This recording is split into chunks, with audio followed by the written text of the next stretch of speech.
দর্শক আসসালামু আলাইকুম। আমি ডক্টর আহমেদ নাজমুল আনাম, শিশু কিশোর নবজাতক এবং শিশু হৃদয় বিশেষজ্ঞ বরাবরের মতো আপনাদের সবাইকে স্বাগতম জানাচ্ছি। দর্শক, অনেক সময় আমাদের কাছে মারা এসে বলেন, স্যার আপনি যে ডেভেলপমেন্টাল মাইলস্টোন গুলো বলেন যে 4 মাসের ভিতরে নেক কন্ট্রোল বা বাবুর ঘাড় শক্ত হওয়া, অনেক বাবুর কিন্তু হয় না।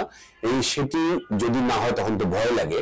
তো এইটি অ্যাচিভ করার জন্য আগে থেকে কোনো ব্যায়াম করা যায় কিনা, অর্থাৎ বাবুর ঘাড় শক্ত করা, হাত পা শক্ত করা বা কোমরটাকে একটু শক্ত করা, সেটা যদি কোনো বিশেষ ধরনের মাসাজ বা ব্যায়াম আছে কিনা সে যদি একটু শিখিয়ে দেন, তাহলে ছোট বয়স থেকে যদি আমরা শুরু করি তাহলে আমরা আশা করছি 4 মাসের ভিতরেই বাবুর ঘাড় শক্ত হয়ে যাওয়া বা 6 মাসে বাবুর বসতে শেখা এটা সহজেই হয়ে যাবে। দর্শক, আজকে আমি আপনাদের বাবুদের যে বিশেষ কিছু ব্যাপারগুলো, বিশেষ করে টামি টাইমের ব্যাপারে আমি আপনাদেরকে হাইলাইট করবো, যেটি করলে আপনার বাবুর ঘাড় শক্ত হতে সহজ হবে, বাবুর হাতের এবং পায়ের এবং যে ঘাড়ের যে মাসল গুলো স্ট্রং হবে, শোল্ডারের মাসল গুলো, এবং আপনার বাবু সঠিক বয়সে 4 মাসে ঘাড় শক্ত হওয়া, 6 মাসে বসা, এগুলো সহজেই সে অ্যাচিভ করতে পারে। তো চলুন আমি দেখিয়ে দিই আপনাদেরকে কিভাবে আপনার বাবুর মাসাজ করাবেন এই বা টামি টাইম করাবেন এই জিনিসগুলো অ্যাচিভ করার জন্য।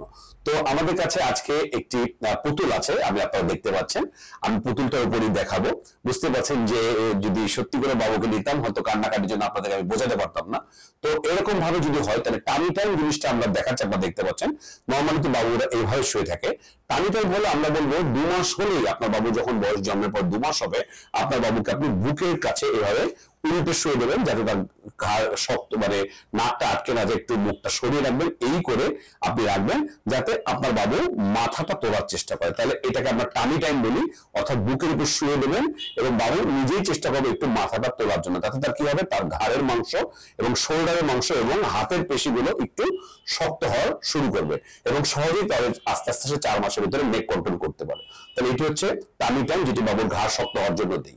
আর কোমর স্ট্রেন্থ বাড়ানোর জন্য আমরা বলবো আপনি এইভাবে যখন বাবু শুয়ে থাকবে, বাবুটাকে পাটা আপনারা এইভাবে ধরবেন, ধরে কোমরটাকে আপনারা এইভাবে তুলে ধরবেন, তার মাথাটা হয়তো একটু নিচে ঝুলে যাবে, পুতুলে হয়তো বোঝা যাচ্ছে না।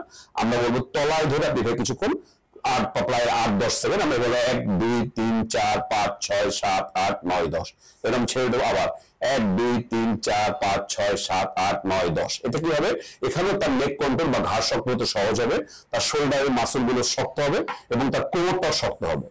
আর আমি যেগুলো বলি, যেটা মাসাজের কথা বলে অনেকে মা বলেন, স্যার আমার বাবু হাত বা পায়ের মাসাজের কয়জন কি করে, আমরা সবসময় বলি যে প্রতিটা ভাঁজ, প্রতিটা জয়েন্ট যেভাবে ব্যায়াম করা যায় সেভাবে, এই হাতটা এইভাবে এইভাবে এইভাবে এইভাবে, একইভাবে পাটাও আপনি এইভাবে এরকম করে প্রতিদিন 10 বার করে এরকম করে আপনি মাসাজ করবেন। পাটাও আপনি ভাঁজ করবেন এবং পাটাকে আপনি আবার এরকম ভাঁজ করে আপনার হাতের কাছে এনে চাপ দিয়ে ধরবেন, যাতে তার এই পায়ের মাংসপেশিগুলো শক্ত হয়।